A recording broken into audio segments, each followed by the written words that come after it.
심화 과정 네 번째입니다. 지난번에 말씀드린 대로 우리가 이 5차원 교육을 하는 이유는 단순히 5차원의 교육을 배우려고 하는 것이 아니라 우리가 알게 된 것을 남하고 나눠야 되는데 그 나누기 위해서는 넘겨야 될 벽이 있습니다. 그건 바로 수용성의 벽을 넘겨야 됩니다.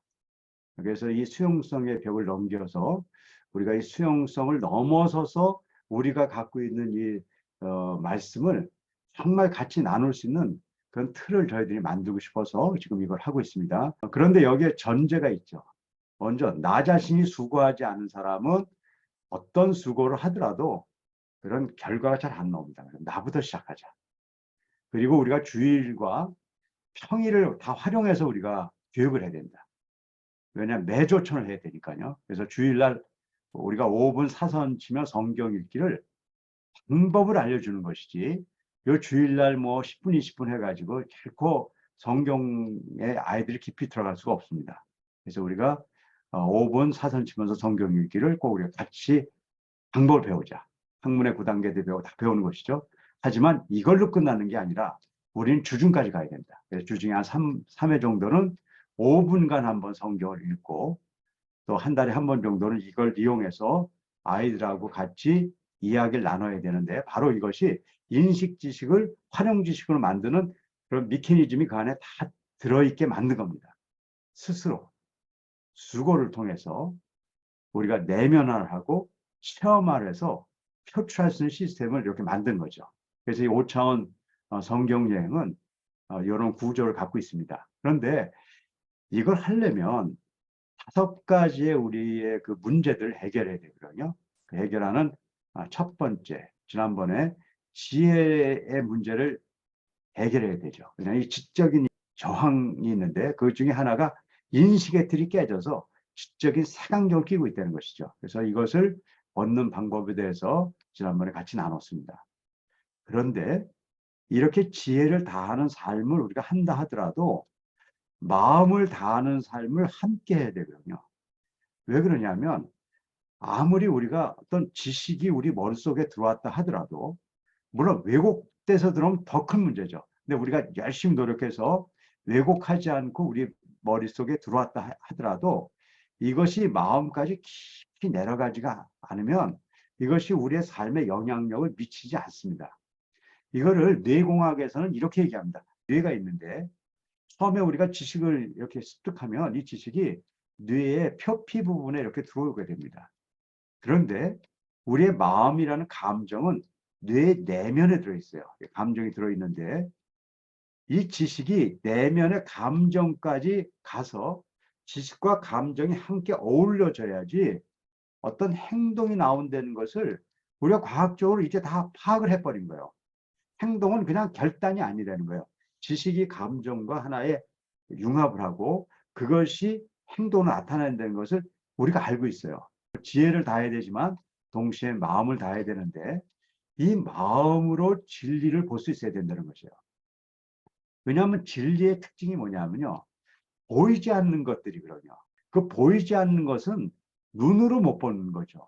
마음으로 봐야 되는 것이죠. 그래서 우리가 이 특별히 성경 공부를 하는 입장에 있어서 이 마음으로 진리를 본다는 것이 무엇인지를 명확하게 알고 그것을 가로막는 문제들이 뭔지를 찾아내서 그걸 해결시켜 줘야 된다는 것이에요.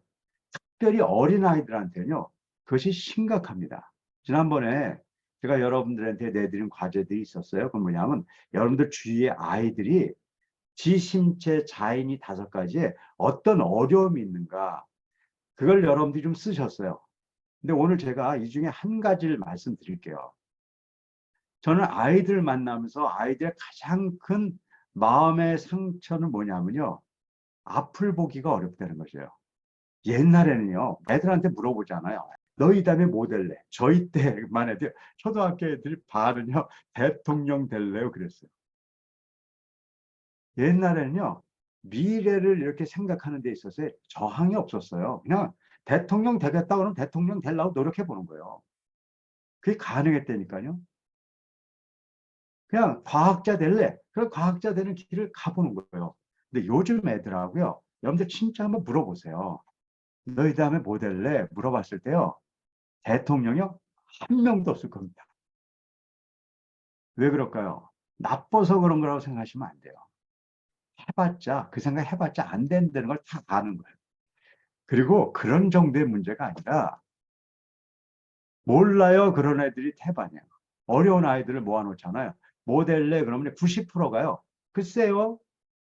생각해 본 적도 없는 거예요. 자, 그런 아이들이 지금 우리 교회에도 있습니다. 많은 아이들이 그렇게 있어요. 근데 우리가 꿈을 얘기하고 뭐 얘기하면요. 걔네들이 이걸 받아들일까요? 받아들이지 않아요. 더 괴리를 느껴요. 그래서 그 아이들이 그 마음의 그 밭에 그 망가진 것이 무엇인가를 알고 그거를 한번 회복해주는 과정들이 필요하다는 거예요. 그런 마음의 문제를 다루지 않고 우리가 성경만 열심히 가르치면 된다. 맞아요. 성경은 그런 능력이 있어요. 능력이 없다는 게 아니에요. 하지만 우리가 이제 이 부분을 좀 다루면서 가려고 합니다. 자, 그러면 구체적으로 뭘 다루는 것인가 좀 더 말씀드리죠. 우리 오차원교회에서 심력은 지식을 내면화할 수 있는 곳. 그래서 마음이 망가져 있는 사람은 지식을 내면화할 수 있는 능력을 상실해 있다. 지식을 내면화해서 우리의 감정인 데까지 못 내려가는 사람은 실행하는 것을 갖기가 어렵다는 것이에요. 그래서 마음의 힘을 기르는 게 너무너무 중요하다는 것이에요. 마음에 대한 얘기를 성경에서 보면 마음을 열어서 성경을 깨닫게 한다는 것이에요. 저는 성경의 내용을 알고 외우는 것을 얘기하는 것이 아닙니다. 예를 들어서 요한복음 3장 16절을 외우고 암기할 수 있고 쓰게도 할 수 있어요. 하지만 깨닫게 하는 것은요. 그 행위는 안 돼요. 성경은 명확하게 하나님께서 마음을 열었을 때만 된다는 것이에요. 이렇게 마음에 열린 사람이 우리가 즐거움을 알게 돼요. 하나님의 영광을 바라면서 즐거워해요. 그리고 이렇게 마음이 열린 사람이 어떡하냐면요. 하나님을 찬양해요. 그래서 마음이 열렸는지 안 열렸는지는 알 수 있어요. 여는 방법은 어렵지만 알 수 있어요. 뭐냐면요. 어려운 일 있고 힘들 때 즐거워할 수 있는 사람인가 아닌가. 그걸 보면 알 수 있어요. 그리고 찬양할 때요. 정말 기쁨으로 내재적으로 할 수 있는가를 잘 보면 우리의 마음을 알 수가 있어요. 우리 찬양할 수 있어요. 그리고 우리가 막 즐겁다 말할 수 있어요. 하지만 우리는 우리를 알아요. 그래서 이 마음의 상태를 정확하게 알아야 되고 이 마음이 진짜 중요한 것이 있고 성경에서 저는 이 마음에 대한 문제를 다른 것들을 쭉 살펴봤을 때 마음의 문제를 해결하지 못하면 겉껍데기 신앙생활을 하는 가장 큰 요인이 되겠다 저는 생각을 해봤어요.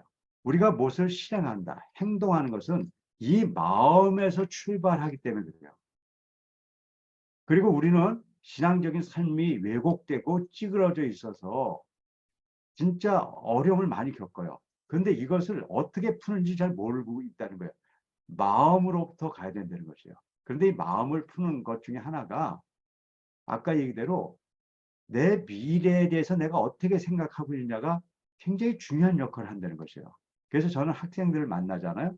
그러면 첫 번째 물어보는 게 뭐 하려 그러니? 그러면요. 대부분 대답을 못 해요. 그럼 제가 이제 그 다음을 나갈 수가 있어요. 근데 어떤 애는요. 대답을 해요. 나 이거 되려고 그래요. 그럼 이 두 가지가 다 할 것들이 있어요. 대답을 못하는 애들은 앞으로 어떻게 살 것인가를 가질 수 있도록 해주는 게 중요한 거예요. 중요해요.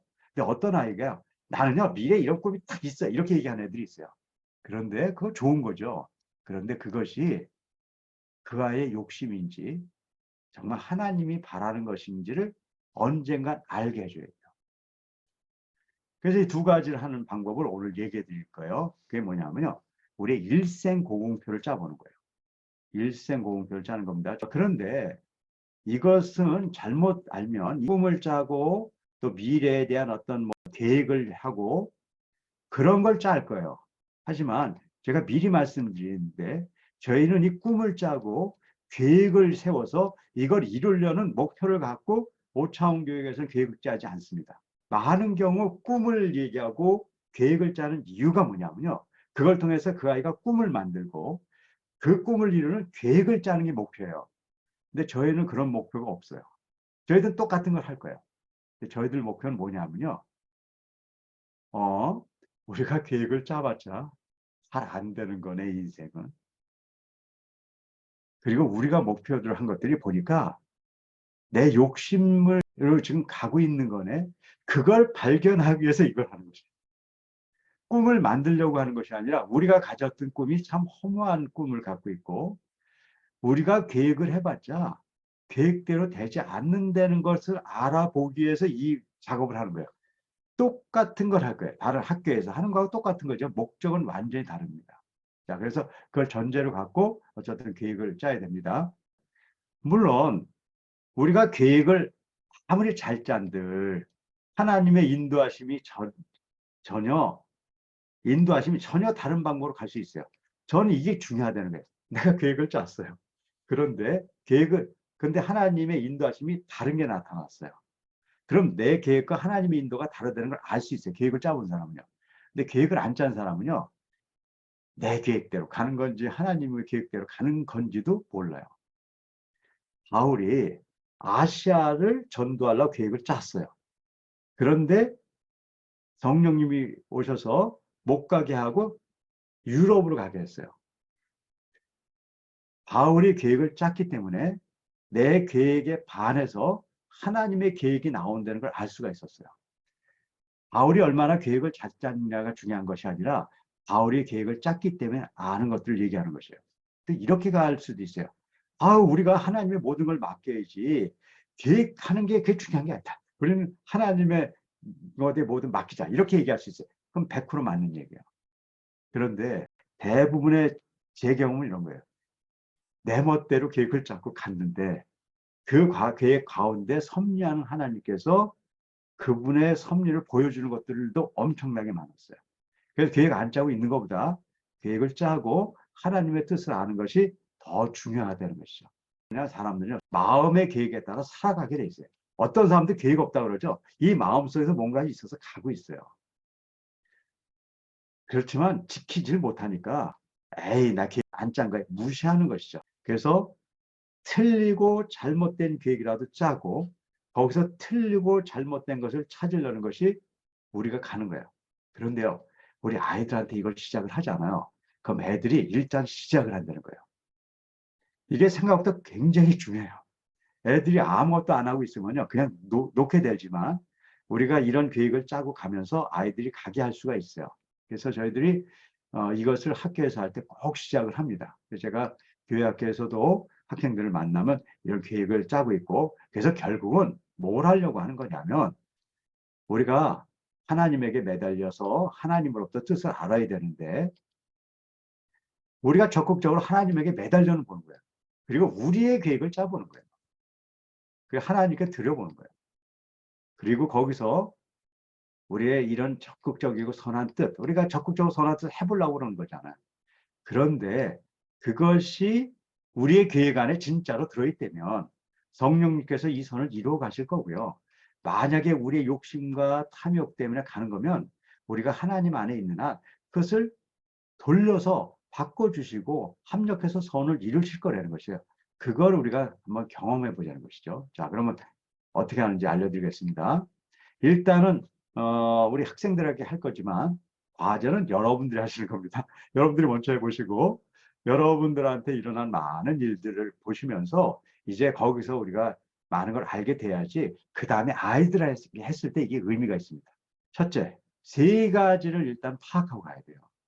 1단계는 일생의 목표를 수립해야 돼요. 인간이 추구하고 있는 세 가지가 있어요. 인간은요, 갖고자 하는 욕심이 있어요. 이게 없는 사람은 없어요. 저도 아직도 있어요. 두 번째는요, 무엇을 해보고자 하는 욕심이 있어요. 악한 걸 얘기하는 게 아니에요.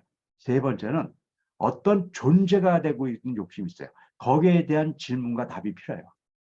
애들한테 그걸 물어보는 게 중요해요. 뭘 갖고 싶으냐. 제가 여러분들에게 물어보는 거예요. 여러분들은 진짜 뭘 갖고 싶은 것이 있으세요? 내가 진짜 갖고 싶은 게 뭔지 있으실 거라고요, 여러분들이요. 그리고 여러분들이 진짜 하고 싶은 게 있을 거예요, 뭔지요. 세 번째, 여러분들이 진짜 되고 싶은 게 있을 거예요. 시장에서 멋있게 말할 수 있는 거 말고요. 진짜 내 마음에 있는 거. 남한테 얘기 못하지만 갖고 싶은 거, 하고 싶은 거, 되고 싶은 거 있다니까요. 그거 적어보셔야 돼요. 일생의 목표는 뭐냐면요. 이걸 이루는 게 일생의 목표예요. 모든 인간은 이걸 이루려고 그런 거예요. 갖고 하고 싶고 되는 거 하려고 일생의 목표하고 사는 거예요. 돈 목표인 사람은 그것 때문에 돈 버는 거고요. 명예 얻고 싶은 사람은 명예 얻으려고 가는 거고요. 인기 얻고 싶은 사람은 글로 가는 거고요. 글로 가는 거예요. 그렇게 가는 거예요. 그리고 계획은 어떻게 짜냐면요. 10대, 20대, 30대 이렇게 짜보는 거예요. 이거 하려면요. 예를 들어서 요즘은요. 우리나라가요. 의사가 되는 게 대세예요. 공부를 하면 무조건 의사예요. 과학자? 안 해요. 과학자 되느니 의사하고요. 그냥 돈 벌고 편하게 살겠다는 거예요. 전 나쁘다 좋다가 아니에요. 이미 시대가 그렇게 바뀌어버렸어요. 저한테 만나야 돼. 의사 되겠다 그런 애들이 있어요. 오케이. 저는 그거 나쁘다고 보지 않아요. 의사, 그래, 해봐. 그럼 의사 언제 되는지는 알아? 의사 언제 되는지도 몰라. 대학 가면 의사 되는지 알아. 의사 되려면요. 의대 나오고 미니멈 4, 5년 해야 돼요. 그러니까 10년 해야 돼요. 그런데 이렇게 되려면요. 그냥 되는 게 아니잖아요. 엄청나게 공부하고 엄청나게 경제하지 않으면 안 돼요. 그러니까 이거를 진짜 알고 써보자는 거예요. 그리고 어떤 애는요, 공부 안 하던 애들이, 이렇게 해주면 되는 거야? 그 공부하겠다고 나온 애들이 있어요. 나쁜 거 아니죠. 그런데 의사 됐어요. 거기서 끝나면 뭘 못 발견해요. 의사가 됐어요. 그럼 40대 의사 돼서 돈 많이 벌 거예요. 50대 엄청 많이 벌 거예요. 자, 그런데 어떤 사람은 이제 60대 되면 뭐 은퇴하는 사람도 있어요. 그래가지고 한 70까지 이렇게 써보잖아요. 72까지 써보잖아요. 그러면 어떤 애들은요, 여기까지 썼을 때는 의사 되는 거 했어요. 근데 60, 70대 이렇게 가다 보니까, 아니, 이 고생을 이때 이렇게 요 정도 살라고 이 의사를 했단 말이야. 나 의사 안 해. 나 딴 거 해가지고 장사가지고 돈 벌려. 그래서 바쁜 애들이 있다니까요. 어떤 것이라고 상관없어요. 어떤 건 상관없어요. 애들은 어쨌든 그 속에 있는 것들이 드러나야 돼요. 갖고 싶은 거 없는 거. 그것도 얘기 못 하면서 애들 살아요. 그래서 이걸 하나 만들어 볼 거예요. 이걸 만들어 놓고요. 이대로 살자는 게 아니죠. 이렇게 만들어 놓은 것이 우리가 성경 공부를 하면서 어떻게 바뀌는가를 우리가 봐야 되는 거예요. 놀라운 변화들이 와요. 근데 이런 거 안 적잖아요. 변화가 됐는지도 몰라요. 그리고 어떤 애들은요. 이것 때문에 여기서 힘을 얻고 다시 쓰는 애들이 있어요. 어떤 형태가 되건 간에 마음의 문제를 건드려야 돼요. 진짜 마음에 대한 걸 건드리는 것은 이건 시작이고요. 뭐 다른 걸 갖고 합니다. 첫째는 뭐냐면 정서력을, 그다음에 반응력을 건드려요. 이 마음에서는 이 두 가지를 건드리지 않으면 마음에 어떻든 변화를 주는 게 굉장히 어렵습니다. 정서력은 뭐냐면요. 감정에 대한 탄력성이에요. 그러니까 감정에 대한 탄력성은 뭐냐면 탄력성 이렇게 잘 아시는 대로 고무줄을 쫙 잡아당겼다가 좋은 고무줄은 탁 돌아와요. 그러니까 탄력 있다고 얘기해요. 나쁜 고무줄은 딱 했다가요. 안 돌아와요.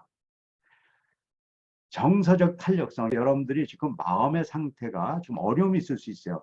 그러면 분명하게 나타나는 것도 있어요. 정서적 탄력성에서 약간의 문제가 생겨요. 뭐냐면 화가 날 수 있어요. 괜찮아요.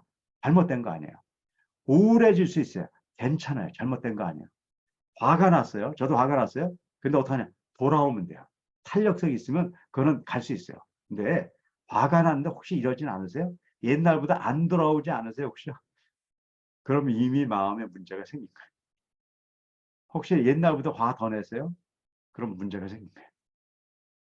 혹시 여기 우울하신 분 있어요? 우리나라는요, 우울한 건 창피한 게 아니에요. 우리나라는 이미 의사들이 다 얘기해요. 50%는 우울증 환자예요. 아주 심해서 약 먹는 사람 많고요. 약을 안 먹지만 우울해하는 사람들 많아요. 생각보다 많아요. 그런데 우울할 수 있어요. 저도 우울하거든요. 그런데 우울할 때 괜찮아요. 돌아오시냐는 거예요. 우울한 게 계속 유지가 많이 돼서요. 마음의 상당 부분에 데미지가 있는 거예요. 두 번째는 반응력이에요. 반응력은 슬픈 걸 보고 슬퍼하고 기쁜 걸 보고 기뻐하는 것이 반응력이에요. 그런데 혹시 남의 기쁜 일을 봤을 때 진짜 기쁘세요? 아니면은 배가 아프세요? 남이 힘든 일을 당했을 때 입으로는 이렇게 위로할 수 있지만 혹시 이런 마음이 생기지 않으세요? 혹시 그 사람이 아주 잘난 척하고 사는 사람이면 잘난 척 하더니 내가 언젠가 한번 그런 어려움 당할 줄 알았다. 그런 마음이 생기진 않으세요? 요즘은요, 이미 마음이 많이 깨져서요. 슬픈 걸 보고 슬퍼하고 기쁜 걸 보고 기뻐하는 그 정상적인 게 거의 많이 깨졌다 그래요. 그래서 남이 기쁜 걸 보면 은근히 배 아프고요. 남이 슬픈 걸 보면 은근히 그럴 줄 알았다는 생각이 들 수 있어요. 이게 다 우리 마음에 대한 문제가 깨졌기 때문에 이런 것들에 대해서 우리가 깊이 고민하고 해결 방안을 안 찾아내고요. 훈련하지 않잖아요. 그러면은 계속 성경을 보더라도 이런 상황에서 성경들을 해석하고 성경대로 살겠다는 결단을 해나간다는 것이에요. 그래서 마음에 대한 문제들을 아주 철저히 건드려야 되는데 오늘 크게 심력에 대한 걸 말씀드리고 심력을 세 가지 건드릴 거예요. 이거 하나 건드리고 정서력, 반응력을 건드려서 우리에게 들어온 지식이 마음 깊숙한 데까지 가게 하는 그런 구조들을 우리가 같이 공부를 할 겁니다. 숙제를 하나 내드리죠. 오늘 강의 소감을 쓰시는 겁니다. 제가 그다음에 리프레임 사진 찍어서 올리는 거고요. 그 다음에 이제 동영상이 마음의 탄력성 제가 얘기 드렸는데요. 이 동영상이 마음의 탄력성에 관한 것이고요. 여러분들 5차원 전면교육 책 가면 심리학에 반응력 부분이 나와요. 아까 다 건드렸잖아요. 이렇게 보시고요. 이 심리학이 우리 성경에서 얼마나 중요한가 그걸 좀 이렇게 잘 보셨으면 좋겠어요. 이 과제하는 것들 정말 관심을 갖고 열심히 보거든요. 정말 열심히 잘하고 계세요. 근데 잘하고 못하는 거는 지금 현재 중요한 게 아니거든요. 우리가 이것을 하는 것이 이렇게 했을 때 어떤 일이 생기는가를 확인하는 게 중요한 거거든요. 왜냐하면 이거 정말 얼마나 귀찮은 일이에요. 이 귀찮은 일을 해서 아무 것이 없었다. 그런 의미가 없는 거예요. 분량 이거 굉장히 중요하거든요. 12, 13, 14, 15, 16 다섯 장을 지금 25분 걸려서 이렇게 읽으셨어요. 정말 이렇게 하시잖아요. 그럼 나중에 다섯 장을 10분 정도면 충분히 볼 수 있어요. 이분 같은 경우요. 그런데 이해는 훨씬 더 많이 돼 있을 거예요. 여러분들 성경을 많이 읽었다 그래서 나중에 훨씬 더 많이 읽어지거나 이해력이 훨씬 좋아지거나 그런 경우는 그렇게 나오지 않아요. 성경의 지식이 더 늘었다는 얘기를 할 수 있어요. 하지만 성경을 읽음으로써 내가 이해력이라든가 이해력 굉장히 중요한 거거든요. 그런 것들이 또 이해하는 속도라든가 그런 것들이 향상되진 않아요. 이게 굉장히 귀찮은 일 같지만 이것이 그걸 해준다는 것이 뭐냐면 여기에서 증거로 다 나오게 된다니까요. 그래서 제가 이걸 꼭 적게 하는 거예요. 그래서 여러분들이 이걸 잘하고 못하고 상관없이 정말 이렇게 노력했을 때 어떤 일이 생기는가를 보자는 거예요. 이게 왜 중요하냐면요. 이걸 통해서 정말 우리의 인간의 이해력과 그것을 이해하는 속도가 빨라진다. 깊이와 속도가 빨라진다는 게 진짜라면요. 애들을 교육할 때요. 크리스찬들은요. 너무 그렇게 초조하거나 그럴 필요 없어요. 1년 정도 이런 방식으로요. 그냥 1년 이렇게 공부하고 있잖아요. 그럼 1년 후에 애는 바뀐다니까요. 저는 이것이 교회에서 일어나는 것이 더 의미가 있다고 생각하기 때문에 제가 교회에 지금 이렇게 얘기를 하는데 왜냐하면 사람들이 가정에서 가정을 하는 것도 아름다운 일이죠. 하지만 교회에 모이는 게 중요하다니까요. 근데 교회에 모이려면 교회에서 정말 그런 일이 일어나야 된다니까요. 그리고 여러분들이 강의 소감도 정말 잘 써주고 계세요. 목사님들이 이렇게 강의 소감들 쓰시면서 저는 그런 마음을 느꼈어요. 우리 성도님들한테 우리가 쓴 걸 이렇게 보고 더 이렇게 격려를 마음으로 좀 쓰셨다는 걸 제가 느끼면서 사실 읽었어요. 목사님들이 어쨌든 이렇게 솔직하게 이렇게 해주셔서 굉장히 저도 이렇게 감동이 되고요. 이걸 보시는 성도들이 진짜 기운을 얻을 거예요. 20주 후에 벌써 4주 지났습니다. 다 마치면 각 교회별로 이렇게 성경 통독반을 여셔서 가시는 게 참 좋겠다고 생각이 들어요. 왜냐하면 성경 통독반은 심화반까지 오지 않으신 분들하고 할 수 있는 거죠. 우리가 기본 과정 하신 분이 다 통독반 하는 것이고요. 그래서 저도 그것을 보여주기 위해서 우리도 하기 위해서 매주 모여서 이제 조금 더 4시 반에 저희도 성경 통독반을 해요.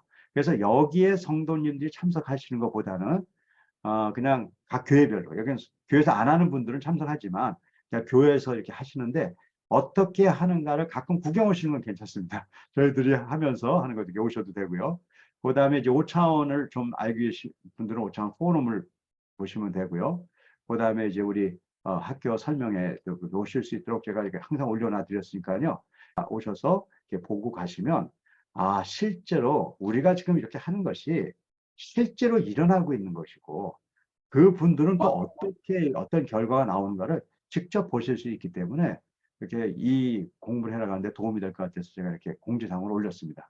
네. 우리 교회에서 목요일 날 한 50명 정도가 1차 과정 끝난 분들하고 지금 2차 하는 분들이 성경 읽기를 하고 있거든요. 그분들이 제일 어려워하는 게 그림을 도대체 못 그리겠다고, 맞습니다. 그래서 못 하겠다는 분들이 있어요. 그래서 저도 그림 그리는 거 어려운 사람이기 때문에 이해가 돼서 제가 그렇게 얘기를 했어요. 그러면서 그렇게 올려보기도 했어요.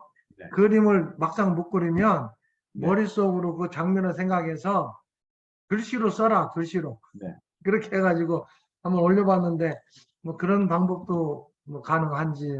최 목사님이 그림란에다가 뭐뭐뭐 하는 그림, 뭐뭐뭐 하는 그림한 거 제가 다 봤습니다. 굉장히 그 좋은 아이디어였고요. 그렇게 도와주신 건 잘하신 것 같아요. 우리가 우선순위가 있잖아요. 그렇죠? 우선순위는 성경을 보는 게 우선순위예요. 그림 그리는 것도 우선순위가 안 되고 사선치기도 우선순위가 될 수가 없어요. 사선치기와 그림 그리는 것이 도움이 되기 때문에 하는 거지 그걸 하기 위해서 성경을 보는 것을 어려워하는 건 안 하는 게 맞는 거예요. 그렇죠? 그런데 제가 말씀을 드리죠. 그렇게 가다 보면 놀라운 일이 생긴다는 거예요.